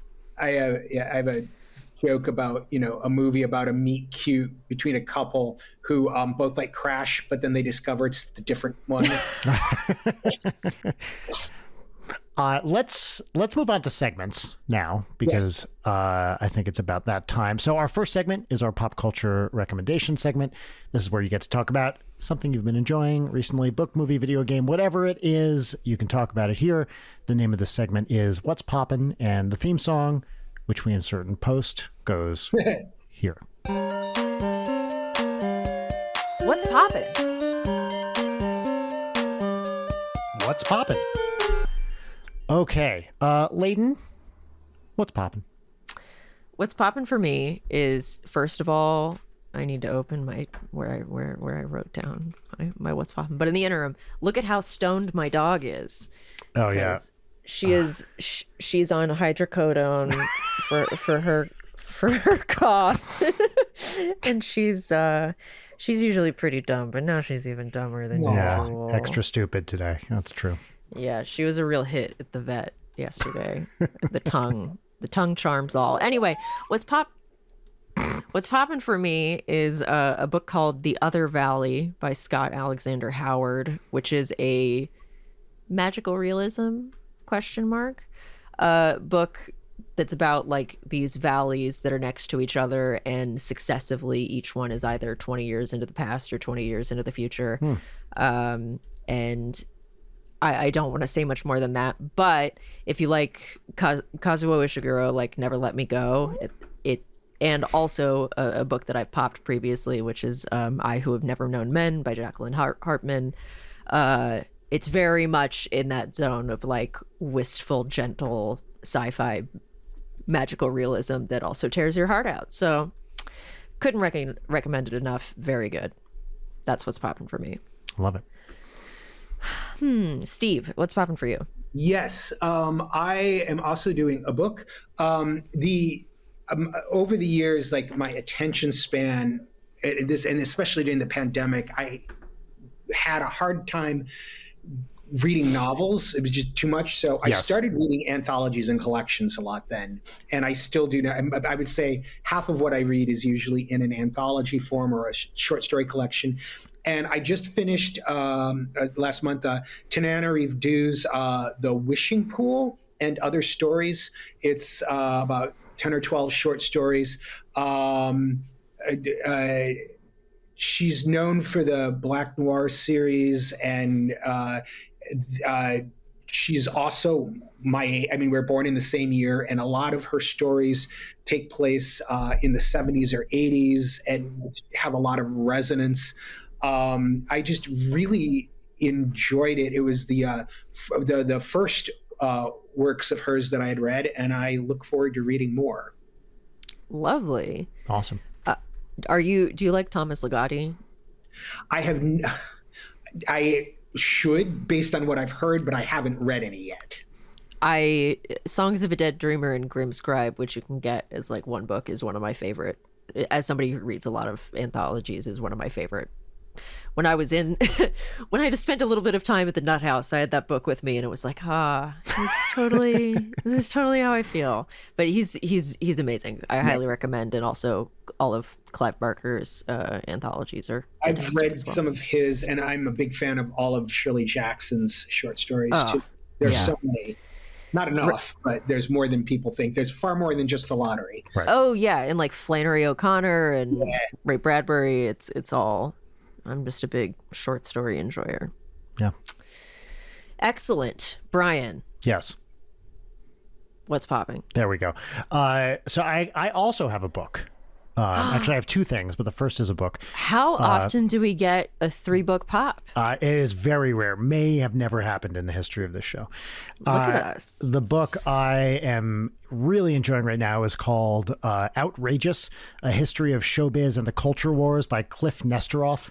So, Steve, do you know Cliff Nesteroff at all? I don't. He is a comedy historian. He has a really great book called The Comedians, which is basically it's stories about comedians you know, but stories you've never heard about them during the parts of their careers where they weren't famous. So, or whatever, it's like Rodney Dangerfield when he was still Jack Roy and selling stuff out of the trunk of his car. It's just a great kind of like untold comedy history book.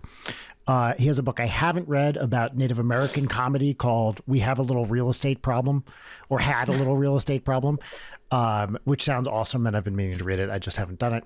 But his newest book, which came out in 2023, it's a history, mostly 20th and 21st century, of culture wars and show business, and specifically comedy. And first of all, it's just very well researched. He's a great writer, lots of primary sources, and it is just like endless stories of people being mad for stupid reasons at comedy. And it is the same shit they're saying now. It's the same shit they were saying 20 years ago. It's the same shit they were saying 100 years ago. There's essentially this book is people saying, well, you can't say anything anymore for the last 100 years, 150 years, which is a recurring refrain. And it's just as dumb now as it was back then. I'm really enjoying it. There's quotes from the 50s where people are saying the same things you hear people say now. Well, I guess comedy's dead because you can't say it. It's so dumb, but it is amazing to see it in context in the different time periods. And I really enjoy it.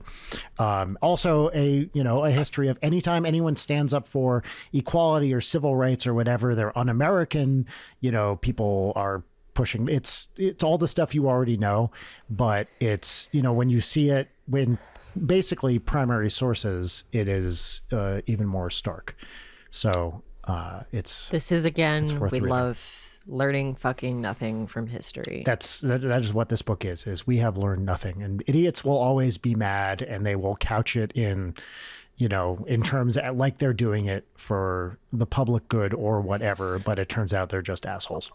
Did the mic pick up my jaw clicking? I don't know. I really gotta stop with the grinding. No, we'll add it to the show. I'll turn into a beat.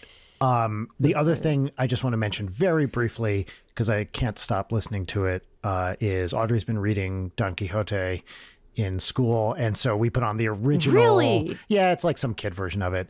Abridged. We've been listening to the original Man of La Mancha recording with Richard Kiley and Joan Dier. One of Kids Bops have done that. Yeah. Oh my God. Like Richard Kiley, just what a voice. Oh my gosh. He's incredible. And the score for Man of La Mancha, it's a lot, it takes place in Spain. So it's a lot of like acoustic guitars and trumpets and switching between major and minor. The music is just fantastic. It's from, I think, 1965 originally. And I saw it on Broadway in high school with Raul Julia and Sheena Easton. Jeez. Yes, and apparently, I didn't realize at the time, a very short run, just like 100 performances and then done. But we got in to see it, I think at the Marriott Marquis, I believe is where it was. And I like, it's not a perfect show, but I think the music is awesome. And Richard Kiley has one of those voices where it's back when they were singing kind of operatically in musical theater. And it's, just the amount of projection is unfucking real from this guy. And yeah, I love the music, and we've just been blasting that original cast recording for the last. Have you been watching Schmigadoon? I love Schmigadoon. I love it. I love it. I love it. I could not get enough. I was so bummed they didn't do a third season. My sister just went to the Kennedy Center thing with her daughter to see that. I think Schmigadoon fucking ruled, and I loved every single thing about it. Did you watch it? I'm still in season 1 because I just got Apple TV back so I could watch Severance. Yeah. Oh, well, I was tempted to put Severance as my I love Severance. I thought the writing, like the pitch perfect, not parodies, but like pastiche of very specific songs from very specific shows in that is just brilliant. Yeah. Yep. And you probably know this already, but season 2 is like the Fosse kind of Chicago Sweeney Todd stuff. I didn't know that. I cannot wait. It is great. And so I think they kind of hint at that towards the end of season 1, I think. And there were some hints that the next era they were going to do is like Dreamgirls kind of stuff, man, which they never got to do. I don't know if they actually came out and said that, but there's like a feint towards that in season 2. But they go full into, it's like a mashup of the homages to Cabaret, Sweeney Todd, Chicago, all that, like the Kander and Ebb and the 70s Sondheim. There's some company references. Oh my god. I love those 70s musicals a lot. And I thought season 2 was also fantastic. Sweeney Todd, is like my favorite show of all time. And I loved both seasons of Schmigadoon very much. I didn't know that about you, Brian. Of what? Is Sweeney Todd favorite of all time? Yeah, I think so. I think I'm, a huge Sondheim guy, but I think Sweeney, of all of his musicals, and they're generally all great, the specific harmonic language he uses for Sweeney Todd, I think, is just incredible. I can't get enough of that music. I just think it's amazing. 5 years into this show, Brian, and it's always nice to learn new things about you at this juncture. Yeah, I love the new production, the Josh Groban one, which I saw a year or so ago. I thought it was awesome. But also that was my mom was a huge Sweeney Todd person, and they'd play that original Len Carew, Angela Lansbury soundtrack pretty regularly at home, which is also great. We have a great is this a great story? We have a story of Rachel and I went to a wedding of two friends of ours in northern Massachusetts somewhere, southern Vermont, something like that. And I had just gotten back from a trip, and I had eaten something that literally put me into some kind of fever, hallucinatory, I had some kind of food poisoning or something that really fucked me up. Got to this wedding, immediately started to die, got in the car. We were supposed to stay overnight. We're driving in. So rather than stay home, we decided to drive back to New Jersey where we were living at the time. And I had an iPod that was plugged into the car, and we had a mix. And out of nowhere, I'm asleep in the car. Rachel's driving back. It's late at night. And out of nowhere, the first track of the original Sweeney Todd cast recording comes on, which, if you know it, has the worst sound you've ever heard in your life. And so as we're driving through some backwoods Massachusetts road at midnight, I'm in some kind of fever, this thing, and I remember leaping up, and Rachel felt really bad. She didn't know at the time, but despite that, I still love Sweeney Todd. Yeah. Anyway, precious. That's what's popping for me. All right, that means that it's time for our second and final segment, which is 3 parts gratitude exercise, 1 part petty grousing, and I mean petty, because we need petty ones at this moment in time. I got yes, sorry. Well, you didn't finish introducing the segment. Leighton, please. Yeah, fuck Leighton, you. Please introduce. Leighton, can you do me a favor and just introduce the segment, please? Just once. I know that Can we get through this introduction without incidents? I agreed that I wouldn't do the really, really funny thing of kicking you off the screen because it makes editing harder. But just know that it's what I wanted to do. Morally, yeah. All right. The name of the segment is Peaches and Lemons, and the theme song goes right here. Peaches and lemons. Peaches and lemons. Holy shit, what a song. What a Incredible, song. amazing, never been done before, perfect, iconic even. All right, indeed. now we'll each start with a lemon, which is a thing that is a minor bummer or annoyance. I will go first because it's quick. Of all the anxieties that I have health anxiety also, and I've had swollen lymph nodes in my jaw alongside being extremely dehydrated, smoking a lot, being stressed, and having TMJ, all of which are things that can lead to swollen lymph nodes in your jaw. Obviously, I convinced myself I was dying, and then I went to the doctor yesterday and sat there for 2 hours for them to be like, yeah, you're fucking fine. Chill out. So that's mine. And then, of course, coming away from that appointment, I was like, they're wrong, though. I'm probably dying. So that's my lemon. I got one. I can just jam out here. We are going on tour. Ninja Sex Party is going on tour in a little over a month and a half. And we get so many emails, which are like, hey, guys, your show is sold out. Scalpers got all the tickets. It's not Scalpers. Scalpers didn't get all the tickets.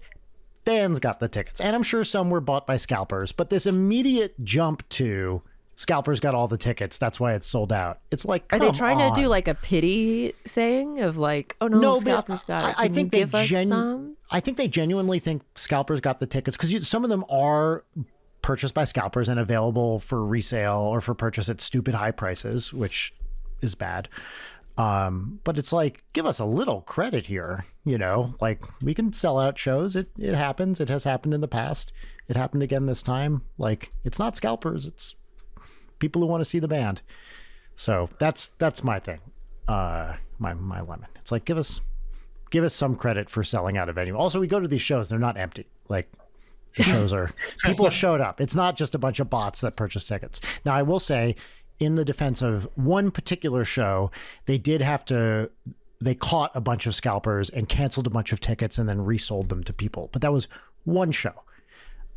Because they saw, it was like well after tickets went on sale, too many of them went in a period of time. They figured it was some bot. So they're like, right. You can't assume that that's a 4th grade field trip getting ready to go. Yeah, that's right.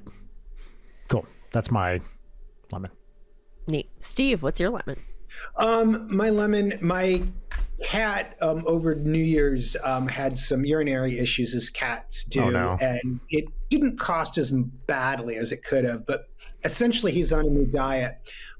So I'm spending way much more on this cat food, which he's not eating. Well, he's eating the dry kind, but he's been turning his nose up. He used to only eat tuna flavored stuff, and he's just, a lot of it just dries up because he's not eating it. And I'm trying to get into my cat's head to figure out how to make him eat wet food again. He's looking the other way as I talk it to him right now. He absolutely knows he's on blast right now. Yeah. What's your cat's name? His name, he came with the name. He used to belong to a coworker of mine. Is Solomon. I'll bring him on screen for yes, your Patreon. Please Yes. Pet cam. Oh, I heard the meow. Oh, You heard he it? loves it. These big yellow eyes. Oh, hell yes. That is a we gorgeous go. cat. A+ cat. Is there anything better than? He loves people. He loves sitting in my lap. But when I'm on a computer, like on a Zoom or something, doesn't like that for whatever reason. I guess because he's not getting undivided attention. Yeah. Is there any better feeling than just kissing your animal's head? Something about having that like little head that's the size of a clementine and just smooching it. It's the greatest. Yep. This is also why I have a child. You get to do that to them for a bit too. He just hopped into a box. Okay. Cool. That'll be me in about like 20 minutes after this episode. I'm just gonna hop head first into a cardboard box. Yeah. What happens next? Oh Peaches. yeah, we each do 3 peaches, which are things that are good, exciting, have happened, or going to happen, or whatever, as usual, because we do this every week and I run out of things to talk about as a chronically depressed person. I will go through my 3 very quickly. Number 1, peach, and these aren't really in any particular order. I fucking love the seaweed snacks that are wasabi flavored. Yep. It is barely a snack. It's more like wasabi Listerine strips, so I can clear my sinuses and have a little flavor experience. Love it. Peach number 2, as discussed on our banger of a mini yesterday, which you can get at patreon.com/late-night. Nice. I've been playing Baldur's Gate 3 finally, and I am so grateful to have a consuming video game escapism thing at this moment. Mentally, psychologically, emotionally, I need that. Yep. And also last night I got to the tiefling party scene where basically every companion is either like, so are we fucking, or being like, yeah, I don't know you well enough, but otherwise we could have had an intimate moment. And naturally me and my vampire elf boyfriend boned the fuck down. Yep. It's great. I love it. As who said I was fuck maxing that game? Somebody Somebody did, but it sounds like you were. I was. I tried to fuck everybody in that game. They get mad when you like cheat on them, but hey, not my problem. Yes, the dialogue is very funny. And then my third peach. Part of Baldur's Gate. Oh, Steve. Yeah. Okay. Fucking is like a significant part of Baldur's. It is a significant part of that game. It's very fucking. Yes. It's not only like extremely horny. Yes, and the level of dialed in horny that the writers are, that I can just tell, like a fisherman spots another fisherman from afar. It's like, I fucking see you. I see you, sons of bitches. Yeah. Nice. Anyway, peach number 3 is that since kind of a little bit before, but especially since the fire started, my dog has had a cough, which has concerned me because it gets really hacky, much like my jokes on this show. And so I took her to the vet yesterday, and again, health anxiety for both me and my dog. I was, of course, like, she's dying. She has early onset dog dying disease. Nope, she just has and the word for this sounds so much scarier than it is, but a collapsed trachea, which is extremely common in Chihuahuas, where their trachea, which should be like that, goes squeezed a little bit. And now she's on some lovely cough syrup that I believe she's enjoying. So no more coughing, and it's good to know that she's not imminently on death's door. Indeed. Great. Steve, you want to Sure. My first peach, I have given everything. I have rediscovered my love of jigsaw puzzles during the pandemic. Especially during lockdown, I did dozens of them. They're just very relaxing, and they're a thing that you can give your attention to without, paying attention to anything else. Sometimes I'll listen to podcasts and do puzzles. Sometimes I'll just do puzzles. I get a little dopamine ping every time I get a thing into place. And I started doing them about 2 weeks ago, and it's helpful. Nice. So I'm thankful. And the other great thing, like when you live in a building like I do, when I'm done with it, I just leave it in the lobby and someone else takes it. Oh, that's great. They're very reusable and recyclable. Speaking of my building, my second one is geothermal heat. I'm in New England, and all of my friends are freaking out about their heating bills because it's been cold this winter. And the building I live in was built in the 60s. It's very cement. It's super efficient, and it's geothermally heated. So I don't have a heating bill. It's just part of my very low HOA fees. So I'm happy that I'm not paying through the nose for heat, but I'm also happy that the heat I use geothermal. It's wonderful. That's great. And the other thing I am, I had a very good workout session today with my personal trainer. About 18 months ago, I started seeing a personal trainer twice a week, mostly because, I'm getting up there in age and my knees were creaky and my joints were creaky. And I just wanted better flexibility. And, I don't want to fall down a flight of steps or something like that. And today we started a new regimen, and I'm not sore. And I realize, I'm lucky to be able to afford this, but I think the benefits it has on my health will outweigh the cost. Yeah, for sure. Yeah, I mean, it's an investment in your future and self. Yeah. Right, and especially now when we don't know what's going to be going on with healthcare. I mean, it already is kind of in shambles. And so it's like, the more you can, if you have the opportunity to take care of yourself in a certain way that might preclude difficulties down the road, it's, something to look into. Yeah, totally. I mean, I hate working out. And the reason I go to a personal trainer is if I went to a gym, I wouldn't do it.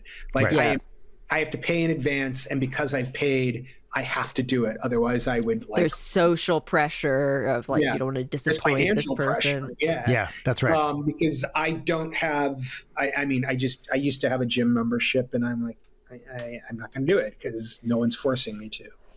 Yeah. Amazing. Very good, Peaches. Yes, very good. Ryan. Yes, I'll just slam through mine here and then go pick up Audrey from school. Peach number 1 mentioned on the last episode of the show that I was going on a writing/recording session at Sonic Ranch near El Paso with Jim Roach and Flu LeBorg. And that has now concluded, and it was so fun, and we wrote really great stuff. This is for our my Jim Roach and I have a kid band called Go Banana Go, and we've done stuff with Flula, and we just wrote some really, really fun stuff. So that was great trip. Always fun to go out there. Residential recording studio. You live there, you work there, kind of in the middle of nowhere, but just great trip, good music.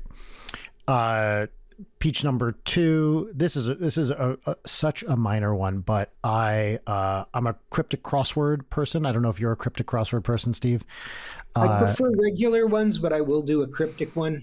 Yeah, I love them. I have been a member of Joshua Cosman and Henri Picciato's Patreon out of left field for a long time. I've talked about this on the show, and I was like 3 months behind on their puzzles for a while. And then I traveled so much in January. I had like 3 pairs of cross-country flights, and I'm finally caught up on my cryptics through that Patreon, and it feels like an accomplishment. One of the perks of when I worked on the dictionary was it gives you access to people sometimes. And I got to interact with Will Shorts, which was that's cool. Nice. Yeah. He what a legend, right? I was glad to see he's back at the Times. We've had, do you know Deb Amlin at all? Do you know I do her? not. She is part of the New York Times puzzle team. Okay. And we've had her on the show a few times. Another person you would probably get along she's with great. Really well. So great. I know Ben Zimmer, who does a lot. Oh, sure. Yeah. He and I go pretty far back dictionary. Oh, that's nice. Yeah. I was bummed. He and Nicole Holiday were doing a podcast for a while. Nicole's great too. I love her. I thought they were really great together. I was bummed that they stopped that podcast, but I've been following Ben's stuff for a long, long time, and Nicole's since I found about her on the podcast. So anyway, Peach is that I'm caught up with puzzles, and my final Peach is that I was out of town for so much of January. It was way too much, and now I'm home for the next month and a half before I go on tour, and it's just nice to be back. I was out of town for part of the fire stuff, which was awful. I hated being away for that. And I left right before the fires started and came back right after the worst part. And it was just I felt like such a neglectful. So he has an alibi.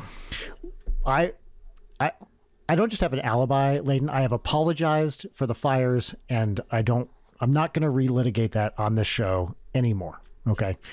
Yeah, because it's getting litigated in court. I did what I did, and I have my reasons. But it's just nice to be home for a while with the family, and especially, Audrey is going to be 11 in May. She is at a very... Oh my God. I know, right? She is right now. This is we're in the home stretch of being a little kid, right? And I can feel it. You can see the teenageriness popping up from time to time. Really reared its head the other day. She's already swearing. You guys are so swearing. Fun. Yes, we're host. Nice. But we're already getting the eye rolls and the weird disaffected kind of looks. So I think that's going to ramp up. Does she still look like Rachel? She looks like So she looks like what we have noticed is when she's upset or mad, she looks like me because she has kind of my mask, and when she's happy, she looks like Rachel because she has Rachel's smile. So, which is a really demoralizing thing for one to realize that when their child is actively upset, they look just like you. But but it's so funny. Has she stopped calling you 2-syllable daddy? Why don't you just say what you're going to say, Layden? What do you mean? Yeah. Audrey's favorite move now, which hasn't happened in the last week, but maybe only because I was out of town, is to walk by me and go, bitch. And it's definitely not the kind of behavior I should be encouraging. However, it is objectively funny. It's a little too funny to resist. We're raising a little bit machine. I asked her, I know I said this on the show, she was swearing, which at home we don't care. But I'll review the rules every once in a while. I'll say, Audrey, when is it okay to swear? And she went, oh, when it's for a bit. And I was like, there you go, kid. You got it. Yeah. Not at school. That's the only thing I really care about. I don't want her to swear at school and get herself or other kids in trouble. But at home, I'd rather she learn how to use the words here, because she's still learning. It's fun to listen to her use swear words incorrectly. And the common one is she'll be like, I don't shit and care about that. I'm like, okay, that's not really, it's great. Actually, I really like it. That's not typically how people would use that word. You should buy her a copy of the 4th edition of Jesse Scheidlauer's The F Word, which just came out. Yeah, you know what? I have never actually read that book. Oh, it's fun. Did you ever read the Jeffrey Pullum book, Swearing? Yeah. Mm-hmm. That's much more academic than probably the F Word is, but I really like the F Word. It's very much, it's a list of, it's very dictionary oriented. So yeah. If you could start teaching her 19th century ones, that'd be pretty good. Just get her calling people trollops. Trollops, I was just gonna say. Yeah, trollop. That's good. Trollop, harlot. Yeah, great. Yeah, can't wait. Steve, thank you for being here. This was so great. Ryan and Leighton, thank you. I had a blast. It was so Yay! much. Yeah, that's my favorite thing to hear at the end of a recording. No, we did too. Yeah. Thank you. It was a total journey. I very much appreciate it. If people want to find you online or look at your Letterboxd or whatever else, what would you like to plug and where can they go? Blue Sky's probably the best. I'm S. Kleinedler there. It'll be written out in show notes, I assume. Yep. And as mentioned, I'm Steve KL on Letterboxd. Those are probably the two best ways. And if you are in New England, check out salemhorror.com for information about the festival coming up at the end of April, early May. Love it. Amazing. All right. Well, that's our show for today. Folks at home, take care of yourself. Take care of the people in your life. Take care of the people in your community. If you're in the middle of doom scrolling while you're listening to this right now, stop it. You should be, don't do anything else while you're listening to this podcast. You should be paying singular attention. You should be sitting in monastic silence with your hands folded neatly in your lap. Finally, someone says it. Regardless, stay safe and come as hard as you possibly can, as often as you can, as loudly as you can. Wow, that's a and new also one. As gay as you can. Okay, totally great. Love it. Absolutely. See you next week. All right, bye everybody. Late Night is produced by Brian Wecht and Leighton Gray. Sign up for our Patreon at patreon.com/LeightonNight. Follow us on Twitter at @LeightonNight, on Instagram at @Leighton_Night, or email us at leightonnight@gmail.com.